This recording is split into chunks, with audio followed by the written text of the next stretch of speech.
大家好，我係馬叔叔，今日帶大家嚟到中半山馬己西峽道睇一個物業。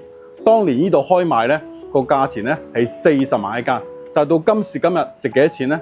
升值咗400倍，你信唔信？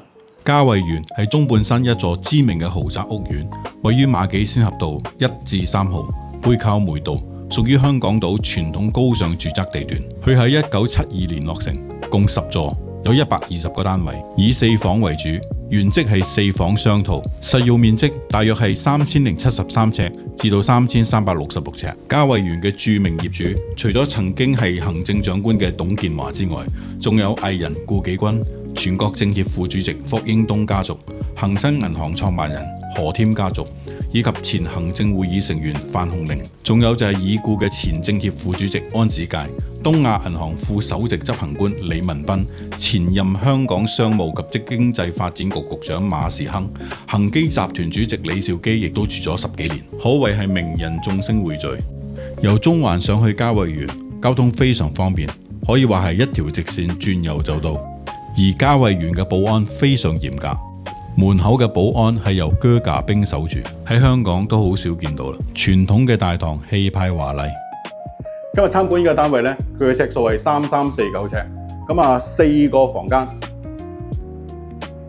大家跟住我出嚟睇睇，佢有一個呢，現今香港都幾出名嘅超大露台。其實呢度好多名人住過㗎啦，咁啊最出名當然係董建華啦。咁另外就係啱啱將層樓賣出去嘅影帝張家輝。而家等我帶大家睇下佢哋嘅同款單位，當然唔係呢兩位名人住過啦。首先係一個超大嘅客飯廳，客廳大到可以擺到2組梳化，飯廳可以放一張12人嘅餐台，房間嘅走廊闊超過1.5米，陽台面積差不多有100平方尺。景觀方面主要係中環嘅樓景，右手邊有部分嘅圍海景觀。當年董伯伯唔肯住禮賓府，都要住喺嘉慧園，當然有好多原因啦，其中可能風水係其中一個。咁房間動靜區分咗㗎啦，原先4個房，左手邊呢，佢改咗做一個多功能房嘅，當然可以還原返啦。咁右手邊呢，係有一個房間向山嘅。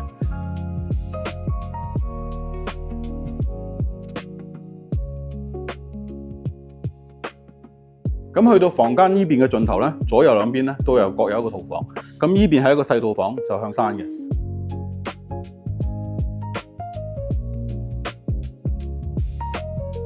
咁睇一睇主人房我哋。嗱，睇返個主人房嘅尺數，真係非常之大。冇話3邊落床，中間擺4邊落床都得。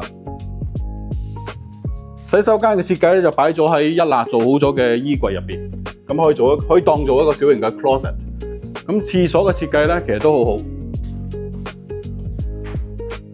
用咗淺色系，有好大嘅窗，採光非常之好，乾濕分明，連個淋浴間都做咗張凳，適合年紀大嘅人喺度沖涼。